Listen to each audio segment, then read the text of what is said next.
ಬಿಡದಿ ವಿಚಾರಕ್ಕೆ ಸಂಬಂಧಪಟ್ಟಂತೆ ಬಿಡದಿಯಲ್ಲಿ ನಡೆಸುತ್ತಾ ಇರುವಂತಹ ಟೌನ್ಶಿಪ್ ವಿಚಾರಕ್ಕೆ ಸಂಬಂಧಿಸಿದಂತೆ ಕುಮಾರಸ್ವಾಮಿ ಮತ್ತು ಡಿ.ಕೆ. ಶಿವಕುಮಾರ್ ಇಬ್ಬರ ನಡುವೆ ಸವಾಲು ಮತ್ತು ಪ್ರತಿ ಸವಾಲುಗಳು ಬರ್ತಾ ಇದ್ದಾವೆ.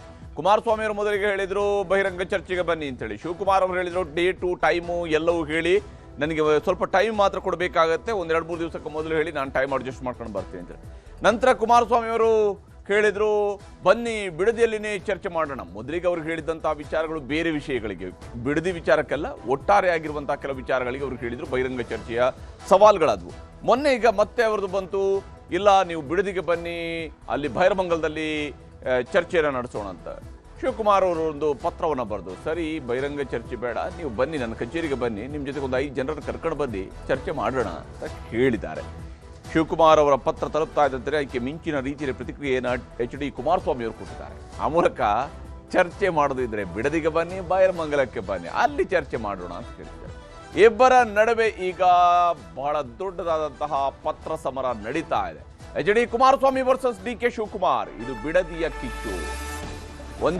ಒಂದು ಕಾಲದಲ್ಲಿ ಜೋಡೆತ್ತುಗಳು ಅಂತೇಳಿ ಕರೆಸ್ಕೊಂಡಂತಹ ಎಚ್.ಡಿ.ಕೆ. ಮತ್ತು ಡಿ.ಕೆ. ಈಗ ಬಿಡದಿಯಲ್ಲಿ ಕಿಚ್ಚು ಹಬ್ಬಿಸ್ತಾ ಇದ್ದಾರೆ. ಯಾಕಂದ್ರೆ ರೈತರೆದುರೇ ಚರ್ಚೆ ನಡೆಸೋದಕ್ಕೆ ಎಚ್.ಡಿ.ಕೆ. ಆಹ್ವಾನವನ್ನ ಕೊಟ್ಟಿದ್ದಾರೆ. ಸಿಎಂ ವಿಧಾನಸೌಧಕ್ಕೆ ಕರೆದಿದ್ದಾರೆ, ತಮ್ಮ ಕಚೇರಿಗೆ ಕರೆದಿದ್ದಾರೆ.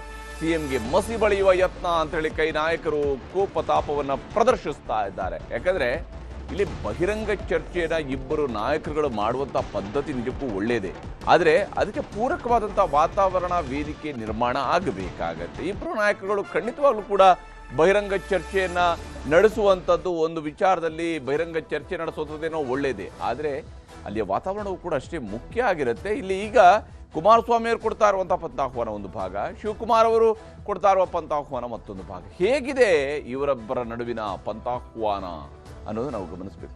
ವಿಶೇಷವಾಗಿ ಕುಮಾರಸ್ವಾಮಿ ಅವರು ಹಾಗೂ ಡಿ.ಕೆ. ಶಿವಕುಮಾರ್ ಅವರ ನಡುವಿನ ರಾಜಕೀಯದ ವೈಷಮ್ಯ, ರಾಜಕೀಯದ ಸಮರ, ರಾಜಕೀಯದ ಜಿದ್ದಾಜಿದ್ದಿ, ಅವರಿಬ್ಬರ ನಡುವಿನ ವೈಯಕ್ತಿಕ ಪ್ರತಿಷ್ಠೆ, ಇದನ್ನು ಇಡೀ ರಾಜ್ಯ ಕಂಡಿರುವಂಥದ್ದು. ಶಿವಕುಮಾರ್ ಅವರು ಹೇಳಿ ಕೇಳಿ ದೇವೇಗೌಡರ ವಿರುದ್ಧದ ಚುನಾವಣೆಯೊಂದಿಗೆ ರಾಜಕೀಯದ ರಂಗ ಪ್ರವೇಶ ಮಾಡಿದಂತಹ ನಾಯಕ. ಅಲ್ಲಿನ ನಂತರ ಕುಮಾರಸ್ವಾಮಿ ಅವ್ರನ್ನವರು ಕೂಡ ಚುನಾವಣೆಯಲ್ಲಿ ಸೋಲಿಸಿದ್ದಾರೆ. ದೇವೇಗೌಡರ ಎದುರುಗಡೆ ಸೋತಿದ್ದಾರೆ, ಕುಮಾರಸ್ವಾಮಿ ಅವರನ್ನ ಸೋಲಿಸಿದ್ದಾರೆ. ಇದು ವೈಯಕ್ತಿಕ ಮಟ್ಟದಲ್ಲೂ ಅವರಿಬ್ಬರ ನಡುವೆ ಜಿದ್ದಾಜಿದ್ದಿ ಇದೆ, ರಾಜಕೀಯವಾಗಿ ಕುಟುಂಬದ ಪ್ರತಿಷ್ಠೆಗಳಿದ್ದಾವೆ. ಇದರ ನಡುವೆ ಈಗ ಬಿಡದಿಯ ಬೈರಮಂಗಲದ ವಿಚಾರಕ್ಕೆ ಸಂಬಂಧಪಟ್ಟಂತೆ ಬೈರಮಂಗಲ ಮತ್ತು ಉಳಿದ ಹಳ್ಳಿಗಳಲ್ಲಿ ಏನು ಜಮೀನನ್ನ ಸರ್ಕಾರ ವಶಪಡಿಸಿಕೊಳ್ಳೋದಕ್ಕೆ ಹೋಗಿದೆ, ಅದಕ್ಕೆ ಈ ಸ್ವಾಧೀನ ಪ್ರಕ್ರಿಯೆಗೆಲ್ಲದಕ್ಕೂ ಕೂಡ ಶಿವಕುಮಾರ್ ಅವರು ಪದೇ ಪದೇ ಹೇಳ್ತಾ ಇದ್ದಾರೆ, ಇದರ ಪಿತಾಮಹ ಇದ್ರೆ ಅದು ಕುಮಾರಸ್ವಾಮಿ ಅವರ ಕಾಲದಲ್ಲಿ ಆದಂತಹ ಯೋಜನೆ, ಕುಮಾರಸ್ವಾಮಿ ಅವರು ಭೂ ಸ್ವಾಧೀನಕ್ಕೆ ಮುಂದಾಗಿದ್ದು, ಅದನ್ನ ಈಗ ನಾನು ಮುಂದುವರಿಸ್ತಾ ಇದ್ದೇನೆ ಅಷ್ಟೇ. ಇದು ಶಿವಕುಮಾರ್ ಅವರ ಕಡೆಯಿಂದ ಸಿಗ್ತಾ ಇರುವಂತಹ ಉತ್ತರ ಮತ್ತು ಕಾಂಗ್ರೆಸ್ ನಾಯಕರಿಂದ ಸಿಗ್ತಾ ಇರುವಂತಹ ಉತ್ತರ. ಬಿಡದಿ ಟೌನ್ಶಿಪ್ ವಿಚಾರಕ್ಕೆ ಈಗ ಕೇಂದ್ರ ಸಚಿವ ವರ್ಸಸ್ ಮುಖ್ಯಮಂತ್ರಿ ಅನ್ನುವಂತಹ ಸಮರ ನಡೀತಾ ಇದೆ. ಇಬ್ಬರು ಬಹಳ ಪ್ರತಿಷ್ಠೆಯಾಗಿ ಈ ಯೋಜನೆಯನ್ನ ತೆಗೆದುಕೊಂಡಿದ್ದಾರೆ. ಒಬ್ಬರಿಗೆ ಇದು ಜನ್ಮಭೂಮಿ, ಇನ್ನೊಬ್ಬರಿಗೆ ರಾಜಕೀಯದ ಕರ್ಮಭೂಮಿ. ಹೀಗಾಗಿನೇ ಬಿಡದಿಯ ಟೌನ್ಶಿಪ್ ಅನ್ನುವಂಥದ್ದು ಇಬ್ಬರು ನಾಯಕರುಗಳ ನಡುವಿನ ಜಿದ್ದಾಜಿದ್ದಿಯಾಗಿ ಮಾರ್ಪಟ್ಟಿದೆ. ಟೌನ್ಶಿಪ್ ಬಗ್ಗೆ ಚರ್ಚೆಗೆ ಆಹ್ವಾನಿಸಿದ್ದಾರೆ ಎಚ್.ಡಿ. ಕುಮಾರಸ್ವಾಮಿ ಅವರು. ಹೌದಪ್ಪ, ನಾನೇ ಇದರ ಪಿತಾಮಹ ಅಂತ ಹೇಳ್ತಿದ್ದೀರಲ್ಲ, ಬನ್ನಿ ಚರ್ಚೆ ನಡೆಸೋಣ ಅಂತೇಳಿ ಕುಮಾರಸ್ವಾಮಿ ಅವರು ಕರೀತಾ ಇದ್ದಾರೆ. ಶಿವಕುಮಾರ್ ಅವರು ಹೇಳ್ತಾ ಇದ್ದಾರೆ, ಬನ್ನಿ ಚರ್ಚೆ ಮಾಡೋಣ, ನನ್ನ ಕಚೇರಿಗೆ ಬನ್ನಿ ಅಂತ ಕರೆದಿದ್ದಾರೆ. ಇಬ್ಬರ ನಡುವೆ ಈ ಪೈಪೋಟಿ ಈಗ ಬಹಳ ತೀವ್ರ ಸ್ವರೂಪದಲ್ಲಿ ಸಾಗ್ತಾ ಇದೆ. ಬಿಡದಿಯಲ್ಲಿ ಒಂದು ಟೌನ್ಶಿಪ್ ಮಾಡಬೇಕು ಅನ್ನೋಂಥದ್ದು ರಾಜ್ಯ ಸರ್ಕಾರದ ಯೋಜನೆ. ಬೈರಮಂಗಲದಲ್ಲಿ ರೈತರ ಸಮ್ಮುಖದಲ್ಲಿ ಚರ್ಚೆಗೆ ಆಹ್ವಾನವನ್ನು ಕೊಟ್ಟಿದ್ದಾರೆ ಕುಮಾರಸ್ವಾಮಿ ಅವರು. ಚರ್ಚೆ ಮಾಡೋದಿದ್ರೆ ಅದು ರೈತರ ವಿಚಾರಗಳಿಗೆ ಚರ್ಚೆ ಆಗೋದ್ರಿಂದಾಗಿ ಇದರ ಎಪಿಸೆಂಟರ್ ಆಗಿರುವಂಥದ್ದು, ಅಂದರೆ ಈಗ ಅಲ್ಲೇನು ಹೋರಾಟ ನಡೀತಾ ಇದೆಯಲ್ಲ, ಆ ಹೋರಾಟದ ಎಪಿಸೆಂಟರ್ ಇರುವಂಥದ್ದು ಬೈರಮಂಗಲ. ಬೈರಮಂಗಲದಲ್ಲೇನೆ ಹಿಂದೆ ಕುಮಾರಸ್ವಾಮಿ ಅವರು ಮುಖ್ಯಮಂತ್ರಿ ಆಗಿದ್ದ ಅವಧಿಯಲ್ಲೂ ಕೂಡ ಈ ಭೂಸ್ವಾಧೀನ ಪ್ರಕ್ರಿಯೆಗಳಿಗೆ ಮುಂದಾದಾಗ ಇದೇ ಬೈರಮಂಗಲದ ಜನ ಅದರ ವಿರುದ್ಧವಾಗಿ ನಿಂತಿದ್ರು, ತೊಡೆ ತಟ್ಟಿದ್ರು. ಯಾವುದೇ ಕಾರಣಕ್ಕೂ ನಮ್ಮ ಭೂಮಿಯನ್ನ ವಶಪಡಿಸ್ಕೊಳ್ಳೋದಕ್ಕೆ ಬಿಡೋದಿಲ್ಲ ಅಂತ ಹೇಳಿ 2006-07ರಲ್ಲಿ ಅಲ್ಲಿಯ ಜನ ಹೋರಾಟವನ್ನು ನಡೆಸಿರುವಂಥದ್ದು ಇತಿಹಾಸದ ಭಾಗ. ಈಗ ಅದೇ ಬೈರಮಂಗಲದಲ್ಲಿ ಕುಮಾರಸ್ವಾಮಿ ಅವರು ಶಿವಕುಮಾರ್ ಅವರನ್ನ ಎದುರಿಸೋದಕ್ಕೆ ರೆಡಿಯಾಗಿದ್ದಾರೆ. ಖುದ್ದು ಚರ್ಚೆಗೆ ಕುಮಾರಸ್ವಾಮಿ ಅವರು ಆಹ್ವಾನವನ್ನು ಕೊಟ್ಟಿದ್ದಾರೆ, ಬನ್ನಿ ಅಲ್ಲಿ ಚರ್ಚೆ ಮಾಡೋಣ ಅಂತಿದ್ದಾರೆ. ಹೌದು, ಇದು ನನ್ನ ಕಾಲದಲ್ಲಿ ಆಗಿದ್ದ, ನಿಮ್ಮ ಕಾಲದಲ್ಲಿ ಆಗ್ತಿರೋದಾ ಅನ್ನುವಂಥದ್ದು ಅವರ ವಿಚಾರ. ಅಂದರೆ ಬಹಳ ಮುಖ್ಯವಾಗಿ ಬಿಡದಿ ಟೌನ್ಶಿಪ್ಗೆ ಸಂಬಂಧಪಟ್ಟಂತೆ ಇಲ್ಲಿ ರಾಜಕೀಯದ ಪ್ರತಿಷ್ಠೆ ನಡೀತಾ ಇದೆ. ಪ್ರತಿ ರಾಜಕೀಯ ಪಕ್ಷಕ್ಕೂ ಕೂಡ ತನ್ನ ಅವಧಿಯಲ್ಲಿ ಆದಾಗ ಈ ಭೂಸ್ವಾಧೀನ ಪ್ರಕ್ರಿಯೆ ಎಲ್ಲವೂ ಕೂಡ ಬಹಳ ಚೆನ್ನಾಗಿ ಕಾಣುತ್ತೆ. ಇನ್ನೊಬ್ಬರ ಅವಧಿಯಲ್ಲಾದಾಗ ಅದರಲ್ಲಿ ಎಲ್ಲ ತಪ್ಪುಗಳು ಕಾಣ್ತವೆ. ಇದು ಸದ್ಯಕ್ಕಿರುವಂತಹ ಪರಿಸ್ಥಿತಿ. ಒಬ್ಬರು ಭಾರತ ಸರ್ಕಾರದ ಕೈಗಾರಿಕಾ ಸಚಿವರು, ಇನ್ನೊಬ್ಬರು ಕರ್ನಾಟಕ ಸರ್ಕಾರದ ಮುಖ್ಯಮಂತ್ರಿಗಳು. ಇವರಿಬ್ಬರ ನಡುವೆ ನಡೀತಾ ಇರುವಂತಹ ಫೈಟ್. ಕುಮಾರಸ್ವಾಮಿ ಆಹ್ವಾನಕ್ಕೆ ನಾನು ರೆಡಿ ಅಂತೇಳಿ ಮುಖ್ಯಮಂತ್ರಿಗಳು ಕೂಡ ಸಂದೇಶವನ್ನು ಕೊಟ್ಟಿದ್ದಾರೆ, ಆದರೆ ಬೈರಮಂಗಲಕ್ಕಲ್ಲ. ಇಲ್ಲಿ ಸಿಎಂ ಅವರು ಕೊಡ್ತಾ ಇರುವಂತಹ ಆಹ್ವಾನ ವಿಧಾನಸೌಧಕ್ಕೆ ಬನ್ನಿ ಅಂತ ಕಳಿಸಿದ್ದಾರೆ. ಜೂನ್ 26ಕ್ಕೆ ವಿಧಾನಸೌಧದ ತಮ್ಮ ಕಚೇರಿಗೆ ಬನ್ನಿ ಅಂತೇಳಿ ಸಿಎಂ ಅವರು ಪತ್ರ ಬರೆದಿದ್ದಾರೆ. ಬಹಳ ಸಿಂಪಲ್ ಆಗಿ 4 ಲೈನ್ನಲ್ಲಿ ಪತ್ರವನ್ನು ಬರೆದಿದ್ದಾರೆ. ನೀವು ಆರಂಭಿಸಿರುವ ಯೋಜನೆಗೆ, ನೀವು ಭೂಸ್ವಾಧೀನ ಪ್ರಕ್ರಿಯೆಯನ್ನು ಆರಂಭಿಸಿದ್ದಂತಹ ಬಿಡದಿ ಟೌನ್ಶಿಪ್ ಯೋಜನೆಗೆ ಸಂಬಂಧಪಟ್ಟಂತೆ ಚರ್ಚಿಸೋದಕ್ಕೆ ಬನ್ನಿ ಅಂತೇಳಿ ಶಿವಕುಮಾರ್ ಅವರು ಪತ್ರ ಬರೆದಿದ್ದಾರೆ. ತಾವು ಮತ್ತು ತಮ್ಮ 5 ಪ್ರತಿನಿಧಿಗಳ ಜೊತೆಗೆ ಬನ್ನಿ ಅಂತ ಹೇಳಿದ್ದಾರೆ. ನಿಮ್ಮ ಜೊತೆಗೆ ನಿಮ್ಮ ಒಂದು 5 ಜನ ಪ್ರತಿನಿಧಿಗಳನ್ನು ಕೂಡ ಕರ್ಕೊಂಡು ಬನ್ನಿ, ನಿಮ್ಮ ಜೊತೆಗೇನೆ ಇನ್ನೊಂದು 5 ಜನರ ಟೀಮನ್ನು ಕರ್ಕೊಂಡು ಬನ್ನಿ, ಚರ್ಚೆ ಮಾಡೋಣ ಅಂತ ಸಿಎಂ ಅವರು ಒಂದು ಪತ್ರ ಮುಖೇನ, ಅಂದರೆ ಕುಮಾರಸ್ವಾಮಿಯವರು ಸುದ್ದಿಗೋಷ್ಠಿಯಲ್ಲಿ ಮಾಡಿದಂತಹ ಒಂದು ಸ್ಟೇಟ್ಮೆಂಟ್ಗೆ ಮುಖ್ಯಮಂತ್ರಿಯವರು ಅಧಿಕೃತ ರೂಪವನ್ನು ಪತ್ರದ ಮೂಲಕ ಕಳಿಸಿದ್ದಾರೆ. ಯಾವಾಗ ಮುಖ್ಯಮಂತ್ರಿಯವರಿಂದ ಒಂದು ಪತ್ರ ರವಾನೆ ಆಯಿತು, ತತ್ಕ್ಷಣಕ್ಕೇನೆ ಕುಮಾರಸ್ವಾಮಿಯವರು ಕೂಡ ಹಿಂದೆ ಮುಂದೆ ನೋಡಲಿಲ್ಲ. ಯಾಕಂದರೆ ಇಲ್ಲಿವರೆದ ನಡುವೆ ಚರ್ಚೆ ನಡೀತಾ ಇರೋದು, ಆಗುತ್ತೋ ಬಿಡುತ್ತೋ ಬೇರೆ ವಿಚಾರ. ಇಲ್ಲಿ ನಡೀತಾ ಇರುವಂಥದ್ದು ರಾಜಕೀಯದ ವಿಚಾರ ಅನ್ನೋದ್ರಲ್ಲಿ ಯಾವುದೇ ಅನುಮಾನಗಳು ಬೇಕಿಲ್ಲ. ಈ ವಿಷಯದಲ್ಲಿ ಇವರಿಬ್ರು ಏನು ಮಾತನಾಡ್ತಿದ್ದಾರೆ ಅನ್ನೋದನ್ನು ನಿಮ್ಗೆ ತೋರಿಸ್ತೀವಿ. ಬನ್ನಿ ಬೈರಮಂಗಲಕ್ಕೆ ಹೋಗೋಣ. ನಿಜಕ್ಕೂ ರೈತರು ಒಪ್ಪಿದ್ದಾರೆ ಇಲ್ಲಿ, ಮಾಡಬಾರದು ಮಾಡಿದ್ದೀರಿ. ಅದೇನು MLA ಹೋಗ್ಬಿಟ್ಟು ಚೆಕ್ ಕೊಡೋದು ಉಂಟಾ? ಇದ್ಯಾವಾಲಿಂದ ಈ ಹೊಸ ಕಾನೂನು ತಂದ್ರಿ? ಯಾರಾದರೂ ಭೂ ಸ್ವಾಧೀನ ಪ್ರಕ್ರಿಯೆ ಮಾಡಿಸ್ಬೇಕಾದ್ರೆ ಯಾರೋ ನಿಮ್ಮ ಲ್ಯಾಂಡ್ ಅಕ್ವಿಸೇಷನ್ ಆಫೀಸರ್ ಇರ್ತಾನಲ್ಲ, SLO, ಅವನು ಅವರ ಹೆಸರಿಗೆ RTGS ಮಾಡಬೇಕು, ಚೆಕ್ ಕೊಡಕ್ಕೆ ಬರಲ್ಲ. ನಾನೇನು ಮಾತಾಡೋದಿಲ್ಲ, ಕರೆದಾಗ ಬರಲಿಲ್ಲ. ಅಸೆಂಬ್ಲಿ ಇದೆ, ಅವರು ಅನುಭವಿ ರಾಜಕಾರಣಿಗಳ ಹತ್ರ ಮಾತಾಡಿಸಿದೆ, ಉತ್ತರ ಕೊಡೋಣ, ಹೀಗೆ ಉತ್ತರ ಕೊಡೋಣ ಅನ್ನುವಂತಹ ಮಾತುಗಳನ್ನ ಇಲ್ಲಿ ಸಿಎಂ ಅವರು ಹೇಳಿದ್ದಾರೆ. ಬಿಡದಿ ವಿಚಾರಕ್ಕೆ ಸಂಬಂಧಪಟ್ಟಂತೆ ನೀವು ಬೈರಮಂಗಲಕ್ಕೆ ಬನ್ನಿ ಅಂತೇಳಿ ಕುಮಾರಸ್ವಾಮಿ ಅವರು ಕರೀತಾ ಇದ್ದಾರೆ. DK ಶಿವಕುಮಾರ್ ಆಹ್ವಾನಕ್ಕೆ HD ಕುಮಾರಸ್ವಾಮಿ ಅವರು ಮರುಪತ್ರವನ್ನ ರವಾನೆ ಮಾಡಿದ್ದಾರೆ. ಈ ಪತ್ರದ ಮುಖೇನವಾಗಿ ಕುಮಾರಸ್ವಾಮಿ ಅವರು ವಿಧಾನಸೌಧದಲ್ಲಿ ಚರ್ಚೆ ಬೇಡ, ಬಿಡದಿಯ ಬೈರಮಂಗಲಕ್ಕೆ ಬನ್ನಿ ಅಂತ ಕರೆದಿದ್ದಾರೆ. ಬಿಡದಿಯ ಬೈರಮಂಗಲಕ್ಕೆ ಬನ್ನಿ. ಮುಖ್ಯಮಂತ್ರಿಯವರು ನಿಗದಿ ಮಾಡಿದ ದಿನಾಂಕ ಜೂನ್ 26. ರೈತರನ್ನ ಹೊರಗಿಟ್ಟು ಸಭೆ ನಡೆಸಿದ್ರೆ ಅದರಿಂದ ಯಾವುದೇ ಪ್ರಯೋಜನ ಇಲ್ಲ. ಇದು ಕುಮಾರಸ್ವಾಮಿ ಅವರು ತೆಗೆದುಕೊಳ್ತಾ ಇರುವಂತಹ ಸ್ಟ್ಯಾಂಡ್ ಈ ವಿಚಾರದಲ್ಲಿ. ಯಾಕಂದ್ರೆ ಇದು ರೈತರ ವಿಚಾರ, ರೈತರ ಸಮ್ಮುಖದಲ್ಲೇ ಆಗಲಿ. ಇದನ್ನ ರೈತರನ್ನು ಹೊರಗಿಟ್ಟು ಸಭೆ ನಡೆಸಿದ್ರೆ ಯಾವುದೇ ಪ್ರಯೋಜನ ಇಲ್ಲ ಅಂತ ಹೇಳಿ ಮಾಜಿ ಮುಖ್ಯಮಂತ್ರಿಗಳಾಗಿರುವ ಕೇಂದ್ರ ಸಚಿವ ಕುಮಾರಸ್ವಾಮಿ ಅವರು ಹೇಳ್ತಾ ಇದ್ದಾರೆ. ರೈತರನ್ನು ಹೊರಗಿಟ್ಟು ಸಭೆ ನಡೆಸಿದ್ರೆ ಯಾವುದೇ ಪ್ರಯೋಜನ ಇಲ್ಲ. ಮತ್ತು ಜೂನ್ 26ಕ್ಕೆ ನನಗೆ ಈಗಾಗಲೇ ಹಲವು ಸಭೆಗಳು ನಿಗದಿಯಾಗಿವೆ, ಪೂರ್ವ ನಿಗದಿತ ಕಾರ್ಯಕ್ರಮಗಳಿದ್ದಾವೆ. ಜೂನ್ 26 ತಾರೀಕಿಗೆ ಮುಖ್ಯಮಂತ್ರಿಗಳು ಕೊಟ್ಟಂತಹ ಡೇಟು ಜೂನ್ 26. ಹಾಗೆ ಆ ಜೂನ್ 26 ನನಗೆ ಪೂರ್ವ ನಿಗದಿತ ಕಾರ್ಯಕ್ರಮಗಳಿದ್ದಾವೆ. ಜೂನ್ 26 ಬದಲು 27ಕ್ಕೆ ರೈತರ ಎದುರೇ ಸಭೆ ಮಾಡೋಣ. 2 ಆಪ್ಷನ್ ಮಾತ್ರ ಕೊಟ್ಟಿದ್ದಾರೆ ಅವರು, ಬಿಡದಿಯಲ್ಲಾದರೂ ಮಾಡಿ, ಬೈರಮಂಗಲದಲ್ಲಾದರೂ ಮಾಡಿ ಅಂತ. ಹಾಗಾಗಿ ಈ 2ರಲ್ಲಿ ನೀವು ಯಾವ ಜಾಗದಲ್ಲಿ ಹೇಳ್ತೀರೋ ಅಲ್ಲಿ ಬಹಿರಂಗ ಚರ್ಚೆ ಮಾಡೋಣ ಅಂತ ಹೇಳಿದ್ದಾರೆ. ರೈತರ ಸಮಸ್ಯೆಗಳನ್ನು ರೈತರ ಎದುರೇ ಚರ್ಚೆ ಮಾಡೋದು ಸೂಕ್ತ. ಇದು ಕುಮಾರಸ್ವಾಮಿ ಅವರು ಕೊಡ್ತಾ ಇರುವಂತಹ ಕಾರಣ.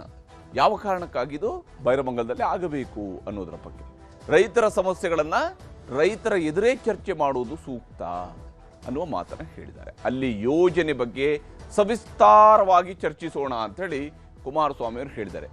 ಒಮ್ಮೆ ನಾವು ಸುಮ್ಮನೆ ಕಲ್ಪಿಸ್ಕೊಂಡ್ರು ಸಾಕು, ಇವರಿಬ್ಬರ ನಡುವೆ ಬಹಿರಂಗ ಚರ್ಚೆ ಆದರೆ ಅದು ಹೆಂಗಿರ್ಬೋದು ಅಂತ, ಯಾವ ಥರದಲ್ಲಿ ಒಬ್ಬರು ಇನ್ನೊಬ್ಬರ ಮಾತುಗಳನ್ನು ಕೇಳ್ಬೋದು, ಹೇಗಿರ್ಬೋದು ಅನ್ನುವಂಥದ್ದು ಪ್ರಶ್ನೆ. ಆದರೆ ಸಾರ್ವಜನಿಕವಾಗಿ ಚರ್ಚೆಯನ್ನು ನಡೆಸಿದಾಗ ಅದಕ್ಕೆ ಅಂತಿಮವಾಗಿ ಒಂದು ಕನ್ಕ್ಲೂಷನ್ಗೆ ಬರೋದಕ್ಕೆ ಸಾಧ್ಯ ಆಗುತ್ತಾ? ವಿಧಾನಸಭೆ ಒಳಗಡೆ ಚರ್ಚೆ ನಡೆದರೆ ಸ್ಪೀಕರ್ ಅವರು ಇರ್ತಾರೆ ಇಬ್ಬರನ್ನು ಕಂಟ್ರೋಲ್ ಮಾಡೋದಕ್ಕೆ. ಇಲ್ಲಿ ಹೇಗಾಗತ್ತೆ ಇದು? ಈ ಪ್ರಶ್ನೆಗಳು ಕೂಡ ಮೂಡ್ತವೆ. ಈ ವಿಚಾರದಲ್ಲಿ ಇವರಿಬ್ಬರು ಏನು ಹೇಳಿದ್ದಾರೆ ಅನ್ನೋದನ್ನು ನಿಮ್ಗೆ ತೋರಿಸ್ತೀನಿ. 26 ಈಗಾಗಲೇ 1 ತಿಂಗಳ ಹಿಂದೆನೇ 3 ಕಾರ್ಯಕ್ರಮಗಳಿದೆ ನನಗೆ. 3 ಕಾರ್ಯಕ್ರಮ ಅಂದರೆ ಒಂದು ಕಡೆ ಇಲ್ಲ, ಒಂದು ತಾಲೂಕಿನಲ್ಲೋ ಇಲ್ಲ ಒಂದು ಸ್ಥಳದಲ್ಲ. ಅದು ನನಗೆ ಕುಣಿಗಲ್ಲು, ಶ್ರೀರಂಗಪಟ್ಟಣ, KR ನಗರ, ಹೀಗೆ ಹಲವಾರು ಭಾಗದಲ್ಲಿ ನಿಗದಿತ ಕಾರ್ಯಕ್ರಮಗಳಿದ್ದಾವೆ. ಅವತ್ತು ಬೆಳಗ್ಗೆಯಿಂದ ಸಾಯಂಕಾಲದವರೆಗೂ ಸಂಪೂರ್ಣವಾಗಿ ಕಾರ್ಯಕ್ರಮಗಳಲ್ಲಿರ್ತೀನಿ. ಅದರಿಂದ 27ನೇ ತಾರೀಕು ಬೆಳಗ್ಗೆ ಎನಿ ಟೈಮ್ ಕರೀರಿ ಅಂತಕ್ಕಂಥ ಒಂದು ಪತ್ರದಲ್ಲಿ ಮನವಿ ಮಾಡಿದ್ದೇನೆ. ಕುಮಾರಸ್ವಾಮಿ ಅವರು ನಿನ್ನೆ ನಿಮ್ಮ ಪತ್ರಕ್ಕೆ ರಿಪ್ಲೈ ಮಾಡಿದ್ದಾರೆ, ಬೈರಮಂಗಲಕ್ಕೆ ಬನ್ನಿ ಅಂತ. 26ನೇ ತಾರೀಕಿನ ನಾನು ವಾಪಸ್ ಹೀಗೆ ಇಬ್ಬರ ನಡುವೆ ಆಹ್ವಾನಗಳು ನಡೀತಾ ಇದ್ದಾವೆ, ಪಂಥಾಹ್ವಾನಗಳು ಸಾಗ್ತಾ ಇದ್ದಾವೆ. ಇದರ ನಡುವೆ ರೈತರ ಜೊತೆಗೆ ಕುಳಿತು ಚರ್ಚೆ ಮಾಡೋಣ ಅನ್ನುವಂತಹ ಕುಮಾರಸ್ವಾಮಿ ಅವರ ಮಾತಿಗೆ ಶಿವಕುಮಾರ್ ಅವರ ತಂಡದ ಶಾಸಕರುಗಳು ಸಿಟ್ಟನ್ನು ಹೊರಹಾಕಿದ್ದಾರೆ. HDK ಆಹ್ವಾನಕ್ಕೆ DK ಶಿವಕುಮಾರ್ ಅವರ ಟೀಮ್ ಆಕ್ಷೇಪವನ್ನ ವ್ಯಕ್ತಪಡಿಸ್ತಾ ಇದೆ. ನೀವು ರೈತರ ಮುಂದೆ ಚರ್ಚೆ ನಡೆಸಬೇಕು ಅಂತ ಹೇಳೋದು ಸರಿ, ಆದರೆ ಸರ್ಕಾರದ ಮಟ್ಟದ ವಿಚಾರವನ್ನ ರೈತರ ಜೊತೆ ಕುಳಿತು ಹೇಗೆ ಚರ್ಚೆ ನಡೆಸೋದಕ್ಕೆ ಸಾಧ್ಯ ಅನ್ನುವಂತಹ ಪ್ರಶ್ನೆಯನ್ನ ಶಾಸಕರು ಕೇಳ್ತಾ ಇದ್ದಾರೆ. ಯಾಕಂದ್ರೆ ರೈತರ ವಿಚಾರಗಳಿದ್ದಾವೆ ನಿಜ, ಆದರೆ ಅದನ್ನು ಹೇಗೆ ಅಲ್ಲಿ ರೈತರ ನಡುವೆ ನಿಂತ್ಕೊಂಡು ಮಾತಾಡೋದು ಹೇಗೆ ಅನ್ನುವಂತಹ ಪ್ರಶ್ನೆಯನ್ನ ಎತ್ತಿದ್ದಾರೆ. ಅದರಲ್ಲೂ CM ಹಾಗೂ ಕೇಂದ್ರ ಸಚಿವರು ಬಹಿರಂಗ ಚರ್ಚೆ ನಡೆಸಿದರೆ ಹೇಗೆ ಅನ್ನುವ ಪ್ರಶ್ನೆಯೂ ಕೂಡ ಇರುತ್ತೆ. ಯಾಕಂದ್ರೆ ಇದು ಲಾ ಆ್ಯಂಡ್ ಆರ್ಡರ್ನ ಪ್ರಶ್ನೆಯೂ ಬರುತ್ತೆ. ಇಬ್ಬರೇ ನಿಂತ್ಕೊಂಡು ಮಾತಾಡುವಂಥದ್ದೇನು ಅಷ್ಟು ಸುಲಭ ಇರುತ್ತಾ? ಯಾವ ಸ್ವರೂಪದಲ್ಲಿ ಇಂತಹದ್ದೊಂದು ಚರ್ಚೆ ನಡೆಯೋದಕ್ಕೆ ಸಾಧ್ಯ ಅಂತ ಹೇಳಿ ಸೂಕ್ಷ್ಮ ವಿಚಾರವಾಗಿದ್ದು ಕಾನೂನು ಸುವ್ಯವಸ್ಥೆಯ ಸಮಸ್ಯೆಯೂ ಕೂಡ ಇಲ್ಲಿ ಎದುರಾಗಬಹುದು. ಯಾಕೆಂದರೆ ಜನ ಎಮೋಷನಲ್ ಆಗಬಹುದು, ಜನ ತಮ್ಮ ನಾಯಕರ ಪರವಾಗಿ ನಿಲ್ಲಬಹುದು. ಈಗ ಅಮೆರಿಕಾದಲ್ಲಿ ಅಧ್ಯಕ್ಷೀಯ ಚುನಾವಣೆಗೆ ಎರಡೂ ಪಕ್ಷಗಳ ಅಭ್ಯರ್ಥಿಗಳು ನಿಂತುಕೊಂಡು ಡಿಬೇಟ್ ಮಾಡ್ತಾರೆ. ಅದೇ ಅದಕ್ಕೆ ಅದರದ್ದೇ ಆದಂಥ ಒಂದು ವೇದಿಕೆ ಇರುತ್ತೆ, ಅದರಲ್ಲಿ ಮಾಡ್ತಾರೆ. ಇಲ್ಲಿ ಹೇಗೆ ಸಾಧ್ಯ? ಈ ರೀತಿಯಾದಂತಹ ಚರ್ಚೆಗಳನ್ನು ನಮ್ಮಲ್ಲಿ ಹೇಗೆ ಸಾಧ್ಯ? ಯಾಕೆಂದರೆ ಆ ಸ್ವರೂಪದ ಚರ್ಚೆಯನ್ನು ಮಾಡಬೇಕಾದಂತಹ ವೇದಿಕೆಯನ್ನು ಹೇಗೆ ಸೃಷ್ಟಿಸೋದಕ್ಕೆ ಸಾಧ್ಯ? DK ಶಿವಕುಮಾರ್ ಮೇಲಿನ ವೈಯಕ್ತಿಕ ಸಿಟ್ಟಿನಿಂದ ಈ ಹೋರಾಟವನ್ನು ನಡೆಸ್ತಾ ಇದ್ದಾರೆ ಅಂತ ಹೇಳಿ ಕುಮಾರಸ್ವಾಮಿ ಅವರ ವಿರುದ್ಧ ವಾಗ್ದಾಳಿ ನಡೆಸ್ತಾ ಇದ್ದಾರೆ. ಹಿಂದೆ ಕುಮಾರಸ್ವಾಮಿ ಅವರ ಜೊತೆಗೆ ಇದ್ದಂಥವ್ರು ಇವಾಗ ಶಿವಕುಮಾರ್ ಅವರ ಜೊತೆಗೆ ನಿಂತಿರುವಂತಹ ಶಾಸಕರುಗಳು ಕೂಡ ಈ ರೀತಿಯಂಥ ಆರೋಪವನ್ನು ಮಾಡ್ತಾ ಇದ್ದಾರೆ. ಶಿವಕುಮಾರ್ ಅವರ ಮೇಲಿನ ವೈಯಕ್ತಿಕ ಸಿಟ್ಟಿನಿಂದ ಈ ಹೋರಾಟ ಅಂತ ಹೇಳ್ತಾ ಇದ್ದಾರೆ. ಈ ವಿಚಾರದಲ್ಲಿ ಕಾಂಗ್ರೆಸ್ ನಾಯಕರುಗಳು ಏನು ಹೇಳಿದ್ದಾರೆ ಅನ್ನೋದು ನಿಮ್ಗೆ ತೋರಿಸ್ತೀನಿ. ಇವರು ಚರ್ಚೆ ಮಾಡಬೇಕು ಅಂದಾಗ ಅವ್ರು ಚರ್ಚೆ ಮಾಡಲಿಕ್ಕೆ ಬನ್ನಿ ಅಂತ ಆಹ್ವಾನ ಕೊಟ್ಟಾಗ ವಿಧಾನಸೌಧ ನಮ್ಮದು ಅಲ್ಲ, ಅವ್ರದ್ದು ಅಲ್ಲ, ಯಾರ್ದು ಅಲ್ಲ, ಈ ನಾಡಿನ ಜನರದ್ದು, ಕನ್ನಡಿಗರು ವಿಧಾನಸೌಧದಲ್ಲಿ ಅಧಿಕಾರಿಗಳಿರ್ತಾರೆ, ಮುಖ್ಯಮಂತ್ರಿ ಇರ್ತಾರೆ, ಸಂಬಂಧಪಟ್ಟಂಥ ಎಲ್ಲ ಅದಕ್ಕೆ ಮಿಷನರಿಗಳಿರುತ್ತೆ. ಸೊ ಕೂತ್ಕೊಂಡು ಚರ್ಚೆ ಮಾಡಬೇಕು, ಯಾವುದು ಸರಿ ತಪ್ಪು ಅಂತ. ನಾನು ಅಲ್ಲಿಗೆ ಬನ್ನಿ ಇಲ್ಲಿಗೆ ಬನ್ನಿ ಅಂತ ಇವ್ರು ಮುಖ್ಯಮಂತ್ರಿ ಆಗಿದ್ದಾಗಲೂ ಇವ್ರು ಕರೆದ್ರು ಅದೇ ಗೌರವ ಕೊಡಬೇಕು. ಬೇರೆ ಕುಮಾರಸ್ವಾಮಿ ಬೆಳಗ್ಗೆ ಒಂದು ಮಾತಾಡ್ತಾರೆ, ಮಧ್ಯಾಹ್ನ ಒಂದು ಮಾತಾಡ್ತಾರೆ, ರಾತ್ರಿ ಒಂದು ಮಾತಾಡ್ತಾರೆ. ಅವ್ರು ರಾಜಕಾರಣ ಟೌನ್ಶಿಪ್ ಮಾತಾಡೋಕ್ಕಾಗತ್ತಾ? ಮಠದಲ್ಲಿ ಆಶೀರ್ವಾದ ತಗೊಂಡಿದ್ವಿ, ಕಾಳಭೈರವನ ದರ್ಶನ ಮಾಡಿದ್ವಿ, ಬಂದಿದ್ವಿ. ನಾನು ಇದನ್ನೇ ಹೇಳ್ತಾ ಇರೋದು, ಇದೊಂಥರ ಬಾಲಿಶ ವರ್ತನೆ ಅಂತ. ಒಬ್ಬ ಮೆಚ್ಯೂರ್ಡ್ ನಾಯಕರಿಗಿರ್ತಕ್ಕಂಥ ಸಾಮಾನ್ಯ ಕನಿಷ್ಠ ಜ್ಞಾನನೂ ಕೂಡ ನಮ್ಮ ಕುಮಾರಣ್ಣ ಅವ್ರಿಗಿಲ್ಲ. ಕಾರಣ ನಾನು ಯಾತಕ್ಕೆ ಮಾತನ್ನು ಹೇಳ್ತೀನಿ ಅಂದರೆ, ಅಲ್ಲಿ ನಾಳೆ ನಾವು ಬರ್ತೀವಿ ಅಂದ್ಕೊಳ್ಳಿ, DK ಶಿವಕುಮಾರ್ ಅವರೇ ಬರ್ತಾರೆ, ಅಲ್ಲಿ ಲಕ್ಷಾಂತರ ಜನ ಸೇರ್ತಾರೆ. ನಾಳೆ ಇವ್ರ ಕಡೆಯಿಂದನೂ ಒಂದಷ್ಟು ಜನ ಬರ್ತಾರೆ. ನಾಳೆ ಎರಡು ಕಾರ್ಯಕರ್ತರ ಮಧ್ಯೆ ಮಾರಾಮಾರಿ ನಡೆದರೆ ಇದು ಏನಾಗಿದೆ ಅಂದರೆ, ಇದು ರೈತರದ್ದು ಬಿಟ್ಬಿಟ್ರು. ಈಗ ರೈತರ ಇಶ್ಯೂ ಇಲ್ಲ, ಈಗ ಅಲ್ಲಿ ರೈತರು ಹೋರಾಟ ಮಾಡ್ತಾ ಇರ್ತಕ್ಕಂಥದ್ದು ದಿಕ್ಕು ಹೋಯ್ತು. ಈಗ ಪೊಲಿಟಿಕಲ್ ಇಶ್ಯೂ ತೊಗೊಂಡ್ಬಿಟ್ಟವ್ರೆ. ಪೊಲಿಟಿಕಲ್ ಇಶ್ಯೂ ಅಂದಾಗ ನ್ಯಾಚುರಲಿ ನಮ್ಮ ಪಾರ್ಟಿಯವರು ಬರ್ತಾರೆ. ಈಗ ಪೊಲಿಟಿಕಲ್ ಇಶ್ಯೂ ಅಂದಾಗ ನ್ಯಾಚುರಲಿ ಸಾಕ್ಬಿಡೆ ಈಗ ಪೊಲಿಟಿಕಲ್ ಇಶ್ಯೂ ಅಂದಾಗ ನ್ಯಾಚುರಲಿ ನಮ್ಮ ಪಾರ್ಟಿಯವರು ಸೇರ್ತಾರೆ. ಈಗ DK ಶಿವಕುಮಾರ್ ಅವರು ಬರ್ತಾರೆ, ನಮ್ಮ ಕಾರ್ಯಕರ್ತರು ಲಕ್ಷಾಂತರ ಜನ ಬರ್ತಾರೆ, ಅವ್ರ ಕಾರ್ಯಕರ್ತರು ಬರ್ತಾರೆ. ನಾಳೆ ಹೊಡೆದಾಡಾಗ ಜವಾಬ್ದಾರಿ ಯಾರು? ಒಬ್ಬ ಸೀನಿಯರ್ ಲೀಡ್ರಿಗೆ ಇರ್ತಕ್ಕಂಥ ಒಂದು ಮಿನಿಮಮ್ ಕಾಮನ್ ಸೆನ್ಸ್ ಇರಬೇಕಲ್ಲ. ನೀವು ಎಲ್ಲ ಕಡೆ ಹೋಗ್ಬಿಟ್ಟು ಬನ್ನಿ, ಇದೆಲ್ಲನೂ ಮುಗಿಸ್ಕೊಂಬನ್ನಿ, ಆಮೇಲೆ ನಾನು ಮಾತಾಡ್ತೀನಿ ನಿಮ್ಮ ಹತ್ರ. ಬರೀ ಬಿಡದಿಗೆ ಯಾಕೆ ಬರ್ತೀರಾ ನೀವು? ನಿಮ್ದು 35 ಎಕರೆ 40 ಎಕರೆ ಜಾಗ ಉಳಿಸ್ಕೊಳಕ್ಕೆ ಬಂದಿದ್ದೀರಾ ನೀವು? ಹಂಗಾರೆ ಬಿಡ್ದಿಗೆ ಬೇನಾಮಿ ಬೇರೆ ಬೇರೆ ಐತೆ, ಇವ್ರ ಹೆಸರಲ್ಲಿ 100 ಎಕರೆ ಗಂಟ ಐತೆ ಬೇನಾಮಿ, ಬೇರೆ ಬೇರೆ ಹೆಸರಲ್ಲಿ ಮಾಡೋದೈತೆ 100 ಎಕರೆ ಗಂಟ. ಆದರೆ ಬಿಡ್ದಿಲ್ಲೇ ಹೋರಾಟ ಮಾಡ್ತಕ್ಕಂಥ ಉದ್ದೇಶ ಏನು? DK ಶಿವಕುಮಾರ್ ಅವರು ಕೆಟ್ಟ ಹೆಸರು ಬರಬೇಕು, ಈ ಜಿಲ್ಲೆಯವರು ಇವ್ರಿಗೆ ತೊಂದರೆ ಮಾಡಬೇಕು ಅನ್ನೋ ಉದ್ದೇಶ ನಿಮ್ಮದು. ಬೇರೆ ಕಡೆ ಹೋಗಿ ನೋಡೋಣ. ಹಂಗಾದ್ರೆ ಯಾಕೆ ಹೋಯ್ತಲ್ಲ ನೀವು? ಅವ್ರು ರೈತರಲ್ವ ಹಂಗಾರೆ ಅಲ್ಲಿ ಇರ್ತಕ್ಕಂಥವ್ರೆಲ್ಲ? ಇದು ನಮ್ಮ ಮೂಲಭೂತವಾದಂಥ ಪ್ರಶ್ನೆ. ಅದಕ್ಕೆ ನಾವು ಹೇಳೋದು, ನಾವು ಇನ್ನು ಮುಂದೆ ನಾವು ಕುಮಾರಸ್ವಾಮಿ ಅವರು ಮಾಜಿ ಮುಖ್ಯಮಂತ್ರಿಗಳು, 2 ಸರಿ ಮುಖ್ಯಮಂತ್ರಿ ಆಗವ್ರೆ, ಕೇಂದ್ರ ಮಂತ್ರಿ ಆಗವ್ರೆ. ನನಗೆ ಗೊತ್ತಾಯ್ತಿಲ್ಲ ನರೇಂದ್ರ ಮೋದಿ ಅವ್ರು ಏನಾದರೂ ನೀನು ಇಲ್ಲೇ ಕರ್ನಾಟಕದಲ್ಲೇ ಇದ್ಬಿಡು, ಬಿಡದಿಲ್ಲ ಇದ್ಬಿಡು ಅಂತ ಹೇಳಿ ಕಳ್ಸವ್ರೇನೋ ಅಂತ. ಇವ್ರು ನನ್ನ ಐಡಿಯಾ ನಾನು ಯಾವ ರಾಜ್ಯಕ್ಕೆ ಹೋಗಿ ನೋಡಲೇ ಇಲ್ಲಪ್ಪ. ಇವರು See, very clearly, Mr. H.D. Kumaraswamy said that the CM is a busy man. Whenever he calls, I will come. The CM called him. And then he says, no, I cannot come on that day. We'll have it next day at a different place. The Honorable Chief Minister has called him and 5 other people of his choice to Vidhan Sabha. Where else should he call him? Where else should officially discussion happen? Then Mr. HDK writes that, no, I can't come there, you come to Biddi. ಇದರಲ್ಲಿ ರಾಜಕೀಯ ಮಾಡೋದಕ್ಕೆ ಹೊರಟಿದ್ದಾರೆ. ಸಲಹೆ ಕೊಡಲಿ ಅಲ್ಲ, ಅವರು ಬಂದು ಸಲಹೆ ಕೊಡಲಿ. ಈ ರೀತಿ ಹಿಂದೆ ನಿಮ್ಮವರೆಲ್ಲ ಮಾತಾಡಿದ್ರಪ್ಪ, ಈಗ ನೀವು ಯಾಕೆ ಬದಲಾಯಿಸ್ಕೊಂಡಿದ್ದೀರಾ ಅಂದರೆ ನಾವು ಹೇಳ್ತೀವಿ ಯಾಕೆ ಬದಲಾಯಿಸ್ಕೊಂಡಿದ್ದೀವಿ ಅಂತ. ಯಾತಕ್ಕೋಸ್ಕರ ನಾವು ಈ ತೀರ್ಮಾನ ತಗೊಂಡಿದ್ದೀವಿ ಅಂತ ನಾವು ನಮ್ಮ ಸಮಜಾಯಿಸಿ ನಾವು ಕೊಡ್ತೀವಲ್ವಾ. ಮುಖ್ಯಮಂತ್ರಿಗಳು ಕೊಡೋದಿಲ್ವಾ, ನಾವು ಕೊಡೋದಿಲ್ವಾ? ಆಮೇಲೆ ನೋಡೋಣಂತೆ. ನಿಮ್ಮ ಸಲಹೆನೇ ಕೊಡೋದಿಲ್ಲ, ಬರೀ ಬೀದಿಗೆ ಇಳಿದು ಹೋರಾಟ ಮಾಡ್ತೀವಿ ಅಂದರೆ ಏನು ಅರ್ಥ ಇದೆ? ಅದೇ ರಾಜಕೀಯಕ್ಕೋಸ್ಕರ ಮಾಡ್ತಾ ಇದ್ದೀರಿ ಅಂತೇಳಿ ಸ್ಪಷ್ಟವಾಗಿ ಕಾಣಿಸುತ್ತೆ. ಇದೆಲ್ಲನೂ ಅವರಿಂದ ಪ್ರಾರಂಭ ಆಗಿದ್ದು, ಸುಮ್ಮನೆ ರಾಜಕೀಯ ಬರೆಸ್ತಾ ಇದ್ದಾರೆ. ಗೊತ್ತಿದ್ದು ಅದೇ ನಾಟಕ ಎಲ್ಲ ಜನಕ್ಕೆ ಗೊತ್ತಾಗುತ್ತೆ. ಈಗ ರೈತರು ಒಂದು ಭಾಗ, ನಿಜವಾದಂಥ ರೈತರು ಈಗ ನಮ್ಮಲ್ಲಿನೂ ಕೂಡ ಹೋರಾಟ ಮಾಡ್ತಾರೆ ಇಂಡಸ್ಟ್ರಿದಾಗ. ನಾನು ರೈತರ ಬಗ್ಗೆ ಹೋಗಿ ನಾವು ಮಾತಾಡೋದಲ್ಲ ಏನ್ರಿ. ಆದರೆ JDS ಕುಮಾರಸ್ವಾಮಿ ಅವ್ರದ್ದು ರಾಜಕೀಯ ಇದ್ರೆ, ರೈತರು ನಮ್ಮ ಭೂಮಿ ನಾವು ಕೊಡಂಗಿಲ್ಲಪ್ಪ, ನಮ್ಗೆ ಹೆಚ್ಚಿನ ಪರಿಹಾರ ಬೇಕು, ನಾವು ಕೊಡೋದಿಲ್ಲ ಅಂತಲೂ ಹೇಳ್ಬೋದು. ಅದವ್ರ ಅಧಿಕಾರ ಇರ್ತದೆ. ರೈತರ ಬಗ್ಗೆ ನಮ್ದು ಯಾವುದೂ ತಕರಾರಿಲ್ಲ. ಆದರೆ ಇವರು JDSನವರು ಕುಮಾರಸ್ವಾಮಿ ಅವರು ಇದ್ರಾಗ ರಾಜಕೀಯ ಮಾಡ್ತಾ ಇದ್ದಾರೆ. ಇಷ್ಟೇ ಡಿಫರೆನ್ಸ್ ಇಸ್ ದ್ಯಾಟ್. ಯಾವ ವರದಿದವರು ಹೇಳಿದ್ರೋ ಗೊತ್ತಿಲ್ಲ.